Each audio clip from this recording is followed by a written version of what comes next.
সুলাইমান আলাইহিস সালাম যখন বলতেন যে বাতাসকে ফ্লাই করতে, তখন এই সিংহাসন বাতাসে ফ্লাই করা শুরু করতো না। সুলাইমান আলাইহিস সালাম যখন জিনদেরকে বলতেন এই কাজ করো, জিনরা ওই কাজ করো। সুলাইমান আলাইহিস সালাম যখন বলতেন জিনদেরকে সমুদ্রে ডুব দাও, ডুব দিয়ে সমুদ্রের নিচ থেকে মণিমুক্তা বের করে নিয়ে আসো, তারা সেটা বের করে নিয়ে আসো। সুলাইমান আলাইহিস সালাম জিনদেরকে দিয়ে এই মসজিদ নির্মাণ করিয়েছেন, মনে আছে? ওই যে লাঠির মধ্যে ভর দিয়ে তিনি দাঁড়িয়েছিলেন এবং লাঠি জমিনের পোকা খেয়ে ফেলেছিল।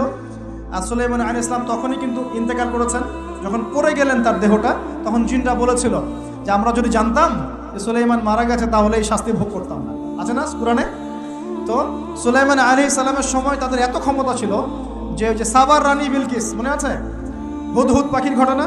হুদহুদ পাখি এসে বলছে যে ওইখানে একটা দেখলাম সাবার রানী সূর্যকে পূজা করে। তো সুলাইমান আলাইহিস সালাম বলছেন কোন জিন আছো যে আমি এখান থেকে ওঠার আগে ওকে নিয়ে আসতে পারবে?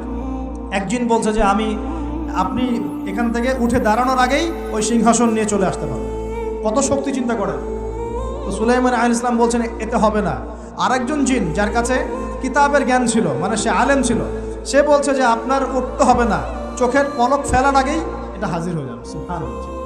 চোখের পলক ফেলার আগেই মনে করেন যে 500 মাইল দূরের একটা সিংহাসনকে তুলে নিয়ে আসবে এখানে। চিন্তা করেন তাহলে কত বড় শক্তি। এরকম শক্তি আল্লাহ পাক দিয়েছিলেন সুলাইমান আলাইহিস সালামকে, এবং ওই সময় বনু ইসরাইল কিন্তু সারা বিশ্বটাকে শাসন করেছে।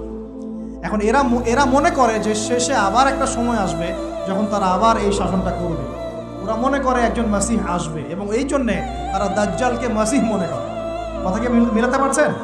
ওরা দাজ্জালকে কি মনে করে? মাসিহ মনে করে। ওরা মনে করে যে ফিলিস্তিনিদের এখানে থাকার অধিকার নাই, ওই জায়গা ওদেরই, ওরা ওদেরই মনে করে।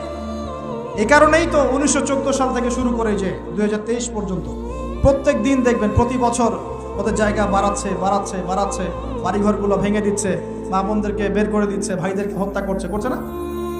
আর এগুলোকে মানবতা বিরোধী অপরাধ কেউ বলে না। যদি ওই মাজলুম ফিলিস্তিনিরা বলে আমার বাড়ি আমাকে ফিরিয়ে দাও, তখন ওদেরকে সন্ত্রাসী বলা হয়, তাই হয় না?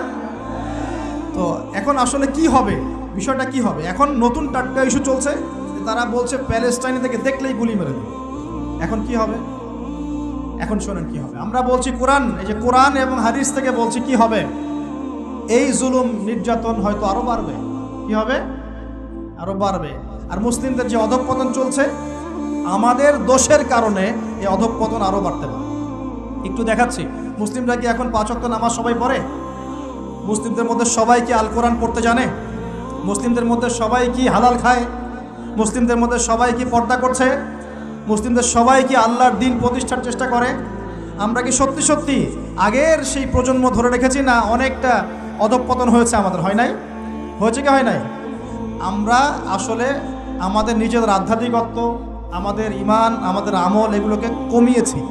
এ কারণেই ইসলামের বিরোধী শক্তি যারা আছে এরা কিন্তু শক্তি অর্জন করতে পেরেছে। একটা সময় কিন্তু এমন ছিল না। তো কোরআন সুন্নাহ যা বলছে দিন দিন এগুলো হয়তো বাড়তে পারে। একটা সময় আসবে যখন জুলুম সর্বত্র ছড়িয়ে যাবে, তখন আল্লাহ রাব্বুল আলামিন তার মনোনীত কিছু বান্দাকে বের করবেন এবং তাদের মধ্যে একজনকে নেতা বানাবেন। তার নাম হচ্ছে ইমামুল মাহদি। কি নাম? ইমামুল মাহদি। তার নাম কিন্তু ইমাম মাহদি নয়, তার নাম মুহাম্মদ। তার নাম কি? মুহাম্মদ। তিনি মুহাম্মদ সাল্লাল্লাহু আলাইহি ওয়াসাল্লামেরই বংশধরদের মধ্যে হবেন। ঠিক আছে?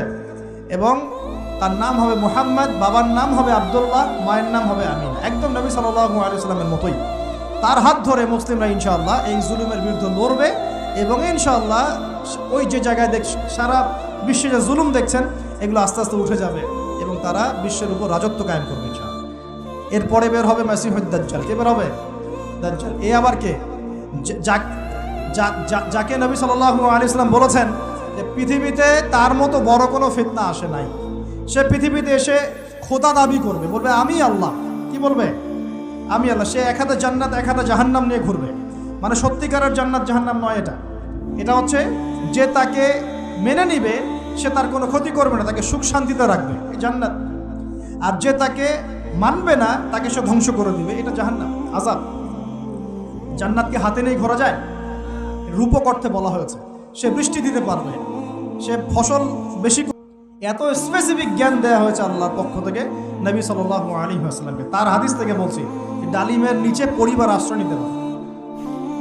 তো অনেকে হয়তো হাসবে, কি বলে একটু উল্টা পাল্টা কথা, তাই না? নাস্তিকরা মনে করতে পারে যে হাসবে, আরে হাহারি এক দিয়ে রেখে দেবে। এখন মানুষ ফেসবুকের মতো চিন্তা করে, ফেসবুকের মতো হাসে, ফেসবুকের মতো কাঁদে। মানুষ এখন রোবটিক হয়ে গেছে, ঠিক আছে? আচ্ছা, তো এরপর কি?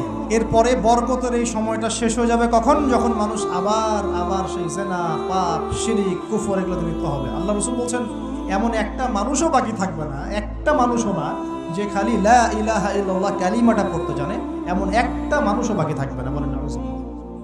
ওরা হবে এই পৃথিবীর সবচেয়ে নিকৃষ্ট মানুষ, ওদের চেয়ে নিকৃষ্ট কোনো মানুষ এই পৃথিবীতে হবে। এখনো কি এরকম সময় আসে নাই? এখন কি লা ইলাহা ইল্লাল্লাহ আছে না? পূর্ণাঙ্গ প্রয়োগটা নাই, কিন্তু কালিমা তো আছে কি না? তখন নবীজি বলছেন এমন একটা যুগ আসবে যে লা ইলাহা ইল্লাল্লাহ বলার মতো একটা মানুষ খুঁজে পাওয়া যাবে না। আর মানুষ রাস্তাঘাটে কুকুরের মতো জেনা করবে। রাস্তাঘাটে কুকুর যেমন সঙ্গম করে না রাস্তাঘাটে, ওই রকম করে মানুষ রাস্তাঘাটে জেনা করবে। ওই সময়ে আল্লাহ রাব্বুল আলামিন পশ্চিম দিক থেকে সূর্য উঠাবে। কোন দিক থেকে? সূর্য সত্যি পশ্চিম দিকে উঠবে। পৃথিবী একদিকে ঘুরছে না এখন? কে জানে আল্লাহ পাক পৃথিবীর ঘূর্ণন থামিয়ে উল্টা দিকে ঘোরাতে পারেন না? অবশ্যই পারেন। আল্লাহ পাকের জন্য এটা খালি বলা, কুন ফায়াকুন, হও হয়ে যাও, ব্যাস। আমি কয়েকদিন আগে রিপোর্ট দেখেছি, পৃথিবীর নিচে কিন্তু আগুনের স্তর আছে। আচ্ছা, জানেন তো পৃথিবীর নিচে আগ্নেয়গিরিগুলো আছে। পৃথিবীর ভিতরে একটা ঘূর্ণন হয়, সেই ঘূর্ণনের দিক পরিবর্তন হচ্ছে দিন দিন, এমনটা রিপোর্ট এসেছে। দেখেন, আপনি ইন্টারনেট ঘাটাঘাটি করেন। আর অনেকে রিপোর্ট করছে যে পৃথিবী আগে যে গতিতে ঘুরতো, এখন পৃথিবীর ঘূর্ণন গতি একটু বেড়ে গেছে। দেখেন রিপোর্টে, ঘূর্ণন গতি বেড়ে যাওয়ার মানে হচ্ছে টাইম দ্রুত পাস করবে। আর শেষ জামানার হাদিস এটাও আছে, সময় দ্রুত পাস করবে, আছে না? এটা হাদিস আসছে। তো প্রিয় ভাইরা, এই সময় মানুষ খারাপ হওয়া শুরু করার পরে এমন খারাপ হবে, আল্লাহর নাম নেওয়ার মতো কোনো মানুষ থাকবে না, আল্লাহ আল্লাহ বলার মতো কোনো মানুষ থাকবে না। তখন পশ্চিম দিক থেকে সূর্য উঠবে। কিভাবে কিয়ামত হবে? নবীজি বলছেন একজন ব্যক্তি পানি খাওয়ার জন্যে পাত্রটাকে মুখের সামনে নিবে, পানি গিলতে পারবে না, কিয়ামত হয়ে যাবে। ইযা ওয়াকাআতিল ওয়াকিআ লাইসা লিওয়াকাআতিহা কাযিবা আল কারিআতু মাল কারিআ ওয়া মা আদরাকা মাল কারিআ। আছে না? আম্মা ইয়াতাসাআলুন আনিন নাবাইল আযীম। কত সূরা আছে কিয়ামত সংক্রান্ত, পড়ে দেখেন। ইযা যুলজিলাতিল আরদু জিলজালাহা ওয়া আখরাজাতিল আরদু আথকালাহা ইযা শামসু কুওয়িরাত ওয়া ইযা নুজুমু কাদারাত। এই সূরাগুলো পড়ে দেখেন।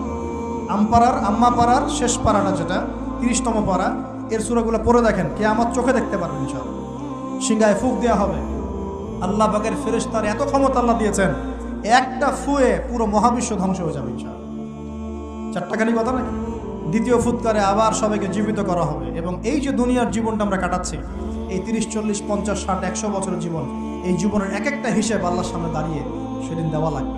অতএব এই দুনিয়ার জীবনটাতে প্রস্তুতি গ্রহণ করি, 5 ওয়াক্ত নামাজ পড়ি, যাকাত দেই, কালিমা বোঝার চেষ্টা করি, আল্লাহ তাওহীদ শিখি, জানি, বুঝি, নবীর সুন্নত অনুযায়ী আমল করি, হালাল খাই, পরিবার করি, মানুষকে সৎ কাজের দাওয়াত দেই, অসৎ কাজে নিষেধ করি, ইসলামকে আল্লাহর জমিনে প্রতিষ্ঠা করার চেষ্টা করি।